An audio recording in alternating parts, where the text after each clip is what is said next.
하나님의 말씀, 구약성경 이사야서 38장 1절로 9절입니다.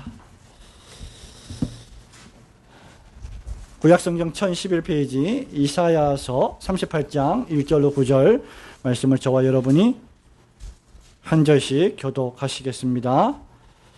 그리고 마지막 절은 다 함께 봉독합니다. 그 즈음에 히스기야가 병들어 죽게 되니 아모스의 아들 선지자 이사야가 나와 그에게 이르되 여호와께서 이같이 말씀하시기를 너는 너의 집에 유언하라. 네가 죽고 살지 못하리라 하셨나이다. 히스기야가 얼굴을 벽으로 향하고 여호와께 기도하여 가로되 여호와여 구하오니 내가 주의 앞에서 진실과 전심으로 행하며 주의 목전에서 선하게 행한 것을 추억하옵소서 하고 심히 통곡하니 이에 여호와의 말씀이 이사야에게 임하니라. 가라사대 너는 가서 히스기야에게 이르기를 내 조상 다윗의 하나님 여호와께서 이같이 말씀하시기를 내가 너의 기도를 들었고 너의 눈물을 보았노라. 내가 너의 수완에 15년을 더하고 너와 이 성을 아수르 왕의 손에서 건져내겠고 내가 또 이 성을 보호하리라. 나 여호와가 말한 것을 너에게 이룰 증거로 이 징조를 내게 주리라. 보라, 아하스의 일령표에 나아갔던 해 그림자를 뒤로 10도를 물러가게 하리라 하셨다 하라 하시더니 이에 일령표에 나아갔던 해의 그림자가 10도를 물러가니라. 다 함께 유다 왕 히스기야가 병들었다가 그 병이 나을 때에 기록한 글이 이러하니라. 아멘. 이 하나님의 말씀이 오늘 여러분에게 큰 깨달음의 은혜가 있기를 소원합니다. 여러분 인생의 큰 문제, 여러분 인생을 살아오면서 많은 문제들이 있었겠지만 감당할 수 없을 만큼 엄청나게 큰 문제, 난제, 사건 또는 사고를 만났을 때 그 사람이 어떤 사람인지를 우리는 발견할 수 있게 됩니다.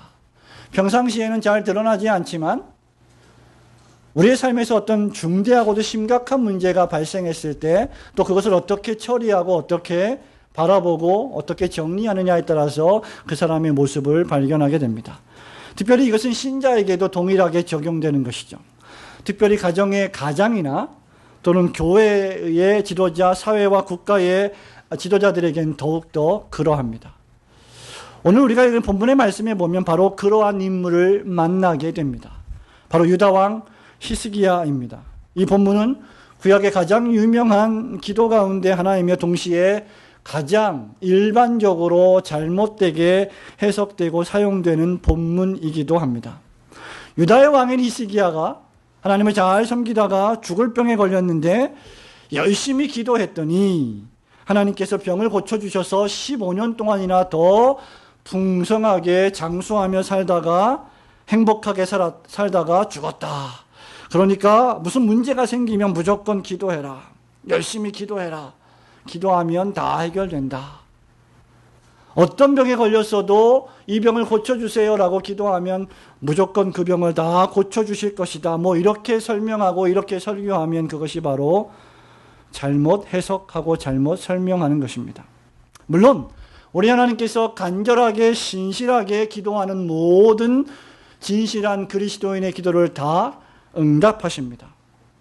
하나님은 신실히 기도하는 모든 기도에 응답하시는 하나님이시기 때문에 우리는 더욱더 그 하나님을 신뢰하고 간절히 기도할 수 있는 것입니다.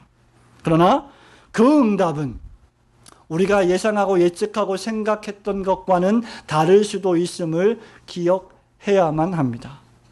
병을 고쳐달라고 기도했는데 고쳐주실 때도 있지만 고침을 받지 못하고 세상을 떠날 때도 있음을 볼 때 우리는 두 경우 모두 다 하나님의 응답이라고 생각해야 하는 것입니다.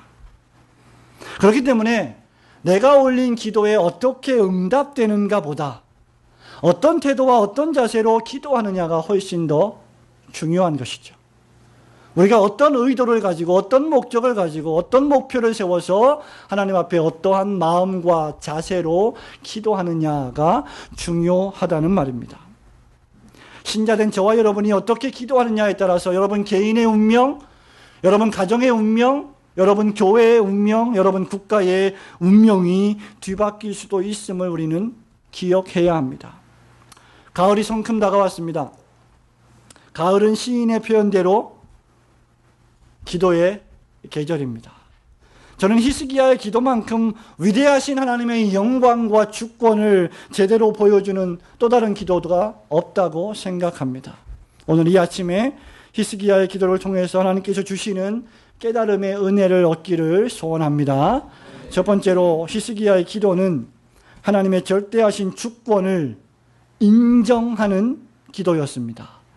1절부터 3절 말씀을 함께 읽습니다. 시작. 그 즈음에 히스기야가 병들어 죽게 되니 아모스의 아들 선지자 이사야가 나와 그에게 이르되 여호와께서 이같이 말씀하시기를 너는 내 집에 유언하라 내가 죽고 살지 못하리라 하셨나이다. 히스기야가 얼굴을 벽으로 향하고 여호와께 기도하여 가로되 여호와여 구하오니 내가 주의 앞에서 진실과 전심으로 행하며 주의 목전에서 선하게 행한 것을 추억하옵소서 하고 심히 통곡하니. 아멘. 자신이 죽을 병에 걸렸다는 것을 알았을 때 사람은 충격을 받습니다. 우리가 성경 말씀을 읽을 때 히스기야라는 사람이 있었구나, 나하고는 아무런 상관이 없는 사람이지라고 여러분 대부분 읽습니다만은 성경에 기록된 모든 사건들은 바로 다른 사람이 아닌 나 자신을 향한 말씀이죠. 내가 죽을 병에 걸렸다라는 소식을 알았을 때, 들었을 때, 아니 실제로 병에 걸려서 막 죽어가려고 하는 힘든 상황에 직면했을 때 사람은 고통을 받습니다. 그래서 사람들은 그것이 사실이 아닐 거야, 뭔가 잘못됐을 거야, 의사가 돌팔일 거야, 그래서 또 다른 병원에 가서 진단을 받습니다. 그리고 그곳에서도 똑같은 진단을 받게 되면 그 사람은 충격 반, 자포자기 반으로 공황장애에 빠지는 경우가 많습니다. 지금 정확히 여기서 그 일이, 그 상황이 벌어진 것입니다. 히스기야 유다 왕에게 말입니다. 히스기야가 병에 걸렸습니다. 1절에 보니까. 그리고 시름시름 앓다가 병들어 죽게 되었다라고 기록하고 있고, 이때는 유다 왕국이 주변국인 아시리아 국가에 침략을 당하고 국가의 명운이 엇갈릴 위기에 처한 상황이었습니다. 외세의 침략에서 헤어나올 수 없는 어려운 상황을 맞이하고 있고, 국가의 지도자는 병에 걸려서 오늘 내일 하고 있는 상황이 바로 우리가 읽은 이 본문의 상황입니다. 그리고 그것이 도리어 또 하나님의 뜻이다라고 하는 청천벽력과도 같은 소식을 히스기야는 듣게 됩니다. 1절 말씀에 보니 선지자 이사야가 와서 여호와께서 이같이 말씀하시길 너는 유다 왕국에 유언을 남겨라. 너는 죽을 것이다. 너는 살지 못할 것이다. 라고 죽음의 선고의 최종 판결을 내립니다. 성도 여러분, 이런 말을 듣는 왕도 괴롭겠지만 이런 말을 해야 하는 선지자의 심정은 또 얼마나 힘들겠습니까? 그럼에도 불구하고 선지자는 이러한 말을 전달해야 하고 왕은 그 말을 들어야만 합니다. 그리고 선지자와 왕 모두가 다 하나님의 뜻을 받아들여야만 합니다. 이때 히스기야는 바로 하나님의 전능하신 주권을 인정하며 고백하는 기도를 올리는데 그것이 바로 3절, 2절 말씀입니다. 얼굴을 벽으로 향하고 여호와께 기도하여 가로되 여호와여 구하오니 내가 주의 앞에서 진실과 전심으로 행하며 주의 목전에서 선하게 행한 것을 기억하여 주세요. 추억하여 주세요라고 기도를 올리고 있습니다. 여러분이 일단 이 첫 번째 대지에서 우리가 생각해 보아야 할 것은 히스기야 왕이 이러한 선고를 받았을 때, 실제 자기가 병에 걸려 죽게 되었을 때, 그리고 그것이 하나님이 정하신 일이라고 하는 것을 듣게 되었을 때 불평하거나 원망하지 않았다는 사실을 기억할 수 있어야 합니다. 보통 우리는 난제를 만나고 사고를 당하고 어려운 일을 당하면 가정에 우환이 생기고 여러 가지 복잡한 일들이 생기고 교회에 문제가 생기면 우리는 올리는 기도가 보통 이렇습니다. 왜? 도대체 왜 나한테? 왜 우리 교회에? 왜 우리 가정에? 왜 내 가족한테? 다른 사람도 아니고 저렇게 악인들은 잘 먹고 잘 사는데 하나님 섬기는 가정에 왜? 이런 말들을 우리는 불평식으로 하게 됩니다. 그러나 반문해서 한번 질문을 던져보십시오. 하나님이 그렇게 하시지 못할 이유가 무엇이란 말입니까?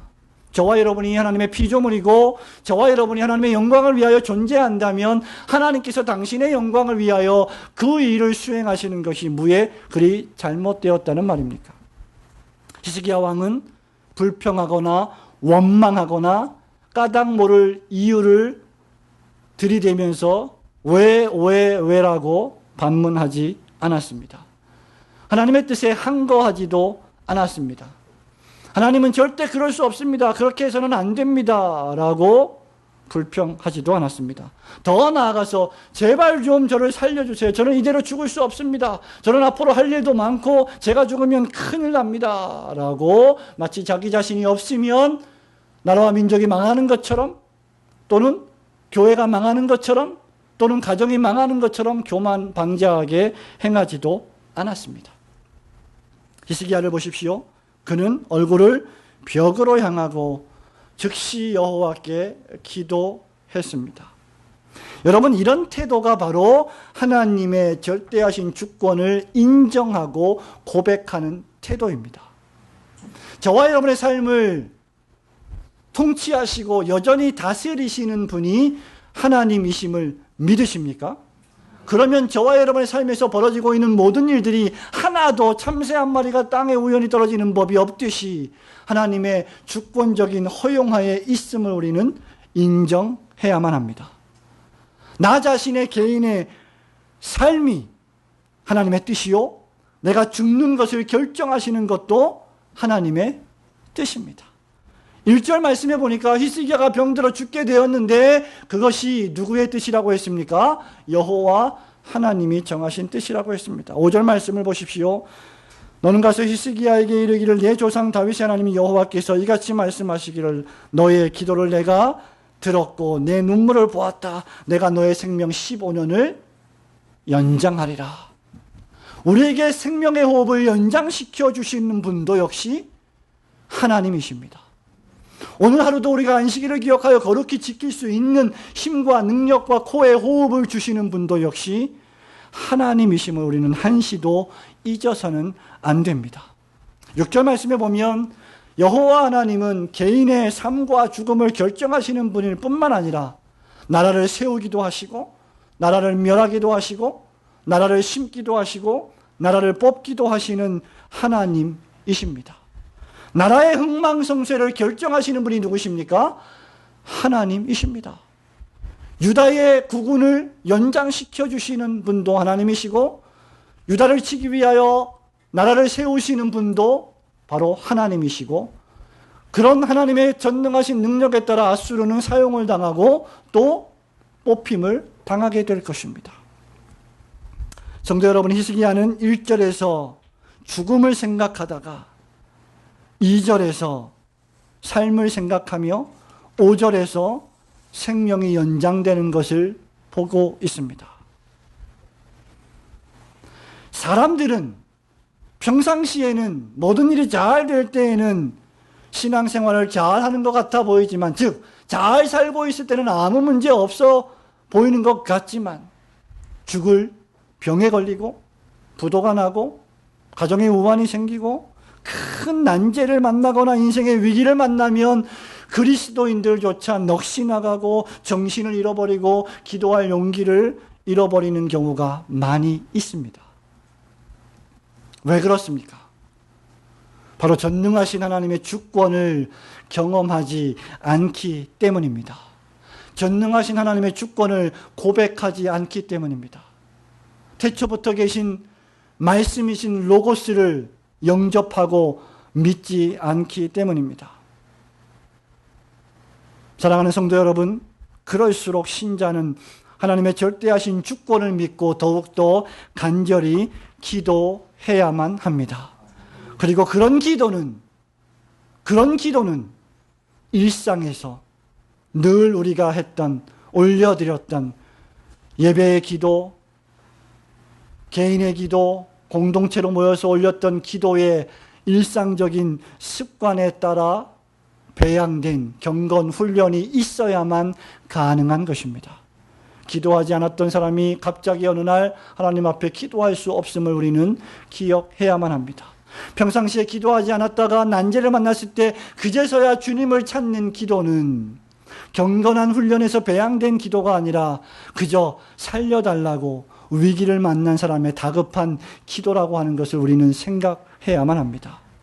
고난받는 욥처럼 주신 자도 여호와시오 취하신 자도 여호와시오니 여호와께서 찬송을 받으실지어다 라고 하나님의 절대하신 주권을 고백하며 기도하시는 성도들이 되시기를 주님의 이름으로 축원합니다.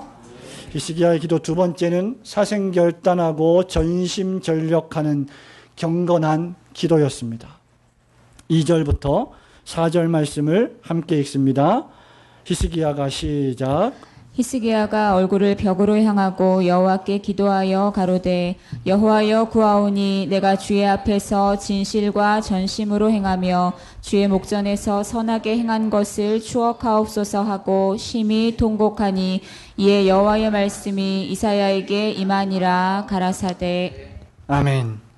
히스기야 왕이 29년 동안 통치를 했는데 히스기야가 만난 이 질병, 이 죽음에 이르는 질병은 두 가지 측면에서 대단히 심각하고도 중요한 질병이었습니다. 왜냐하면 개인적으로 자신의 생명이 끝나는 위기에 처한 것이고 자신이 그토록 거룩하고 경건하게 이끌고자 했던 유다 민족의 운명이 자신의 죽음으로 말미암아 위험에 처할 상황에 놓였기 때문입니다.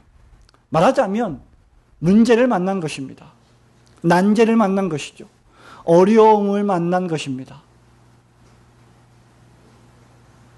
바로 그때 히스기야는 즉시 2절에 얼굴을 벽으로 향하고 여호와께 기도했습니다.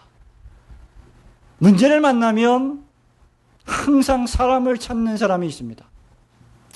우리 그리스도인들이 문제를 만나면, 어려운 일을 만나면, 뭔가 상황이 꼬이고 복잡해지면 정치를 하기 시작하는 사람들이 있습니다. 법에 달려가는 사람들이 있습니다. 문제를 만나면 하나님 앞에 사생결단하고 전심전력하여 전능하시고 절대하신 주권자이신 그 모든 문제를 해결하시고 그 모든 문제보다 크신 그 모든 문제를 통치하시는 하나님께 도움을 구하지 않고 도울 힘이 없는 인생을 찾아가는 사람들이 있습니다. 그래서 평상시에는 신앙이 있는지 없는지 잘 드러나지 않다가 어려운 일 문제가 생길 때 그 사람의 신앙이 드러나게 되는 것이죠. 진정한 신자는 문제가 생기면 어찌해야 합니까? 벽으로 가야 됩니다.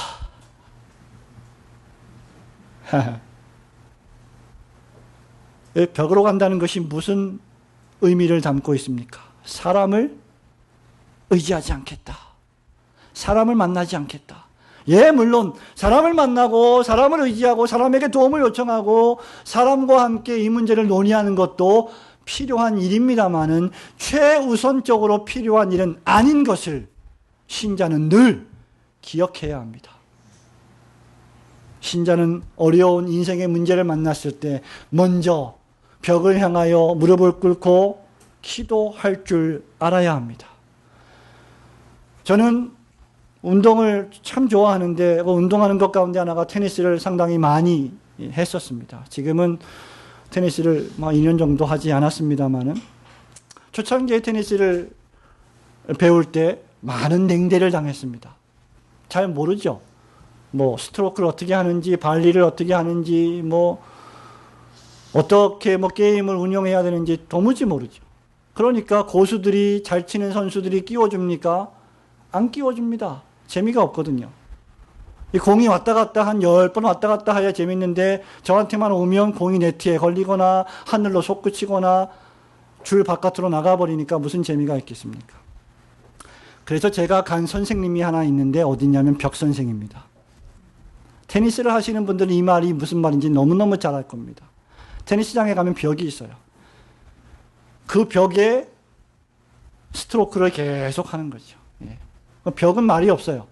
내가 치는 대로 공을 다시 나한테 줍니다. 그러면 계속 연습을 하는 거예요. 여러분, 그렇게 열심히 피나는 훈련을 해야만 실력이 늘고 게임을 할 수 있는 수준에 올라가는 것이죠. 무슨 문제만 생기면 쪼르르 사람에게 달려가고 쪼르르 자기 편을 만들고 쪼르르 도울림이 없는 인생을 의지하는 것은 진정한 신자의 모습이 아닙니다. 그 누구를 만나기 전에 진정한 그리스도인은 하나님께 자신의 사정을 아뢰야 합니다. 물론 하나님은 모두 다 알고 계시고 보고 계시고 지키고 계십니다. 그럼에도 불구하고 하나님은 때때로 우리에게 당신께 우리의 사정을 아뢰기를 원하십니다. 그것은 철저하게 당신을 위한 것이 아니라 저와 여러분의 신앙의 성장을 위한 것입니다. 벽을 향하여 기도한다 무슨 말입니까? 하나님께만 피할 길이 있다는 것을 인정하는 것입니다. 하나님께만 살 길이 있음을 고백하는 것입니다. 정말 그렇지 않습니까? 누가 누구를 도울 수 있다는 말입니까? 나도 나를 도울 수 없는데 내가 도대체 누구를 살릴 수 있다는 말입니까? 내가 그리스도의 젖붙임 바 돼서 내가 살아나지 아니하면 내가 누구에게 복음을 전할 수 있겠습니까? 성도 여러분, 여러분의 인생의 크고 작은 질곡을 만날 때 여러분의 침상에서 벽을 향하여 기도하시는 성도들이 되시기를 소원합니다. 히스기야는 벽을 향하여 기도하면서 어떻게 기도했습니까? 3절에 보니 내가 주의 목전에서 선하게 행한 것을 추억하옵소서 하고 심히 통곡하니라고 했습니다. 여기 통곡이라고 하는 말은 wept bitterly라고 하는 단어이죠. 심각하게 눈물을 흘렸다는 것입니다. 엄청난 양의 눈물을 흘리며 기도했다는 것입니다. 눈물이 사라진 시대를 우리가 맞이하고 있지 않습니까? 교회가 눈물이 사라지고 목사의 눈에서 눈물이 사라지고 성도들의 눈에서 눈물이 사라지고 자기 죄를 바라보며 통곡하지 아니하고 교회의 아픔을 바라보며 통곡하지 않는 그런 시대에 우리가 살고 있지 않습니까? 눈물이라고 하는 것은 자신의 영혼을 부드럽게 하는 하나님의 치료책입니다. 눈물을 흘리는 신자는 진리를 붙잡습니다. 눈물을 흘리며 기도하는 신자는 내 자신에게 아무런 능력이 없음을 고백하고 하나님께만 나를 도우실 수 있는 힘의 원천이 있음을 고백하는 것입니다. 그래서 눈물은 자신을 의지하지 않고 하나님만을 의지하게 만듭니다.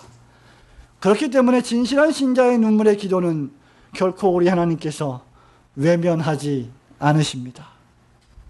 시편 39편 12절 말씀에 보면 시편 기자가 이렇게 기도합니다. 여호와여 나의 기도를 들으시며 나의 부르짖음에 귀를 기울이소서. 내가 눈물 흘릴 때에 잠잠하지 마옵소서.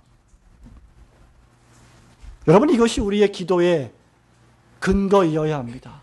우리의 기도의 당당함, 우리의 기도의 자신만만함, 그것은 나의 심령이 주님만을 의지하겠다고 하는 고백이 될 때만 가능한 것입니다. 시편 56편 8절에 또 이렇게 기도합니다. 나의 유리함을 주께서 계수하셨으니 나의 눈물을 주님의 병에 담으소서. 이것이 주의 책에 기록되지 아니하였나이다. 여러분 자신의 영혼을 위한 눈물, 교회 공동체를 위한 눈물, 아들, 딸, 자녀를 위한 눈물, 부모님을 위한 기도의 눈물, 한국교회를 위한 기도의 눈물을 여러분은 얼마나 많이 주님의 병에 담고 계십니까? 그저 다른 교회는 다 잘못돼도 내 교회만 부흥하고 성장하면 다 괜찮다라고 생각하는 것은 진정한 교회를 모르는 무지하고 어리석은 교인의 고백일 뿐입니다. 시편 126편 5절에 보면 눈물을 흘리며 씨를 뿌리러 나가는 자는 기쁨으로 거두리로다. 울며 씨를 뿌리러 나가는 자는 정녕 기쁨으로 그 단을 가지고 돌아오리로다 라고 고백했습니다. 성도 여러분, 설교자로서 하나님의 말씀을 설명하고 주회하고 선포하는 목사로서 여러분에게 권면합니다. 여러분의 삶에서 아주 사소하게 보이는 문제라도, 그리고 아주 엄청나게 큰 문제라 할지라도 늘 벽을 향하여 여호와께 기도하고 눈물을 흘리며 주님께 간구하는 성도들이 되시기를 주님의 이름으로 축원합니다. 히스기야의 기도 세 번째는 진실하고 경건하게 하나님을 경외하며 살았던 자신의 삶을 기억해달라는 기도였습니다. 3절 말씀을 함께 봉독합니다. 가로되 시작. 가로되 여호와여 구하오니 내가 주의 앞에서 진실과 전심으로 행하며 주의 목전에서 선하게 행한 것을 추억하옵소서 하고 심히 통곡하니. 아멘. 하나님의 절대하신 주권을 고백하며 벽을 향하여 즉시 기도하고 심히 통곡하며 눈물을 흘리며 기도했던 히스기야의 기도의 내용이 무엇이었습니까? 그것이 바로 3절입니다. 여러분, 이 말씀을 잘못 읽으면 하나님, 나는 죄가 없습니다. 나는 떳떳합니다. 나는 의인입니다. 나는 잘못한 것이 없습니다. 하나님, 제가 행한 것을 모두 다 아시지 않습니까? 라고 이야기하는 것이 아닙니다. 자신은 죽을 이유가 없다. 그러니 나는 죽을 병에 걸려서는 안 된다라고 말하고 있는 것이 아닙니다. 더욱이 자신을 살려달라 그런 말을 하지도 않았음을 기억하시기 바랍니다. 히스기야는 일평생 살면서 자신과 조국 이스라엘이 그들의 삶에서 우상을 제거하고 말씀으로 우상을 타파하고 늘 조국과 개인의 삶에서 경건하게 말씀을 지켜내며 계명을 지켜내며 주님의 도우심을 기도했던 신실한 지도자의 삶을 살았습니다. 히스기야는 하나님을 떠나서 반역하려는 민족을 늘 여호와 하나님 앞에 이끌려 했던, 말씀대로 살라고 늘 외쳤던 그러한 왕 가운데 하나였습니다. 이것이 그의 기도에서 잘 드러나고 있는 것입니다. 주의 앞에서 진실과 전심으로 행했다. 주의 목전에서 선하게 행했다. 이것을 하나님 remember, 기억하십시오. 기억해 주십시오. 라고 기도했습니다. 히스기야는 자신의 죽음으로 말미암아 발생할 유다 왕국의 운명, 바람 앞에 등불인 이스라엘의 운명을 걱정했습니다. 그리고 일평생 동안 경건하고 진실하게 코람데오의 삶을 살았던 자신의 삶이 하나님 앞에서 인정받았음을 고백하고 있는 것입니다.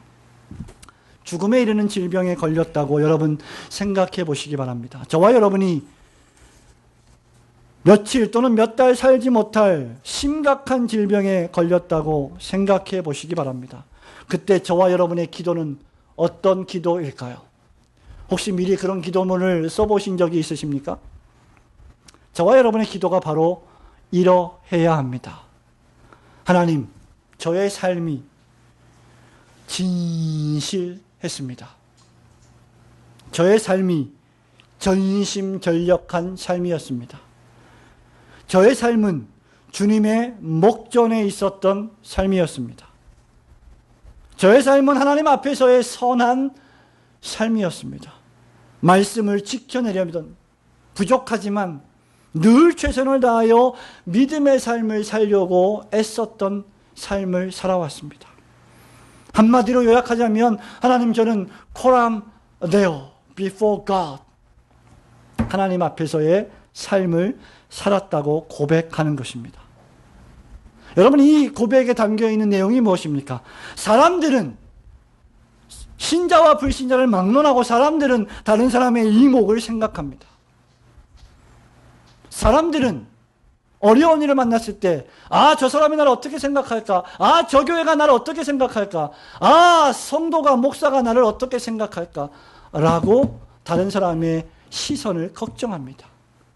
진정한 신자는 하나님 앞에서 다른 사람이 다 중상모략하고 다 비난하고 다 욕해도 하나님 앞에서를 의식하며 살아가는 것입니다. 교회 안에 범죄 사건이 발생했을 때 그 범죄 사건을 치리하는 문제도 역시 다른 교회가 알면 어찌할까? 다른 성도가 알면 어찌할까? 사회의 수치가 되면 어찌할까가 문제가 아니라 하나님 앞에서 이 문제를 어떻게 처리할까를 생각할 줄 알아야 한다는 것입니다. 그래서 진정한 신자는 자기 자신의 삶에서 여호와의 목전을 의식합니다.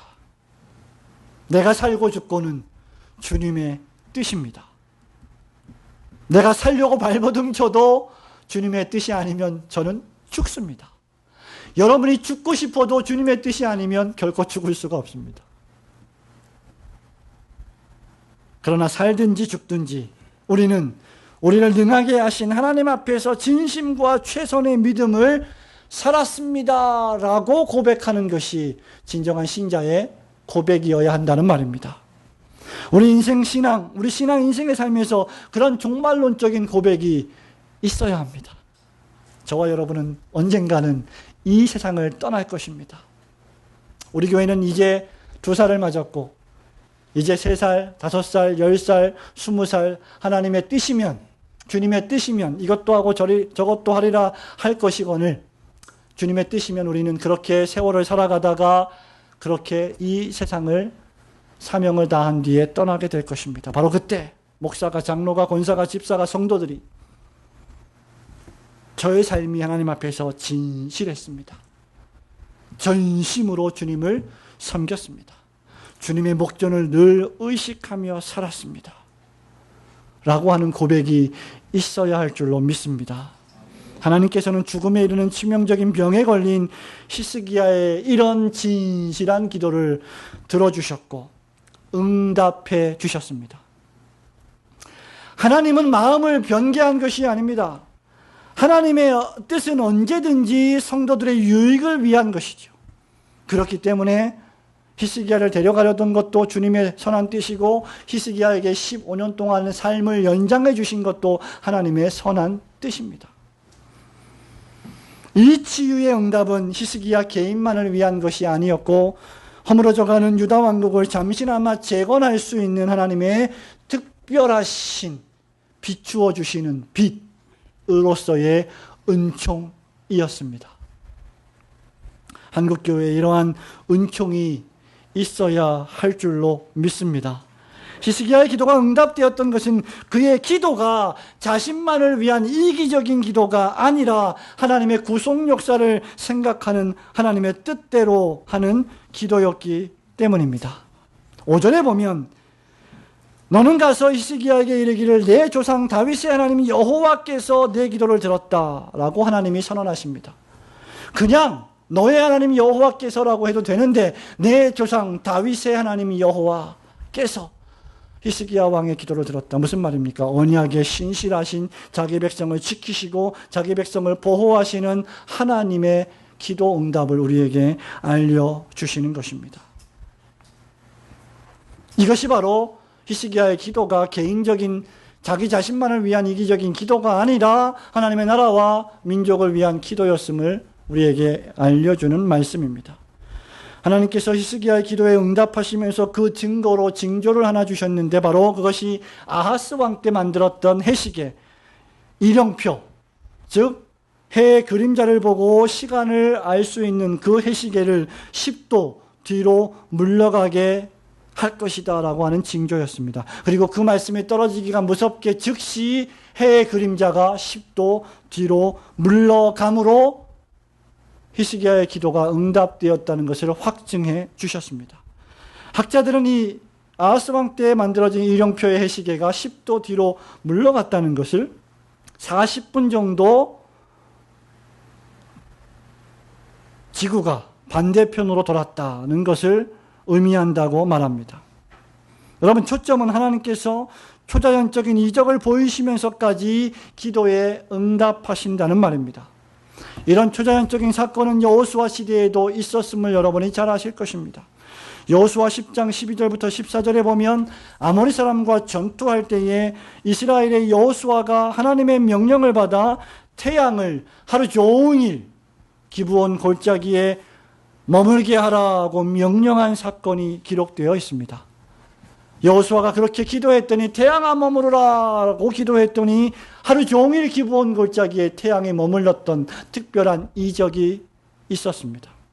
그래서 학자들은 또 이것저것 다 계산해서 그 하루 종일 기브온 골짜기에 머물렀던 태양의 시간이 23시간 20분이다. 그리고 지금 이 히스기야가 일령표가 10도 뒤로 몰아간 것이 40분이니까 꼬박 24시간 하루가 멈추어져 있었다. 이렇게 또 해석을 하기도 합니다.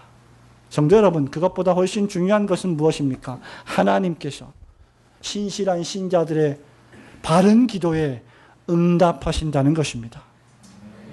우리의 구원을 위하여 하나님의 아들 독생자 예수 그리스도께서 십자가에서 죽음을 맛보셨습니다.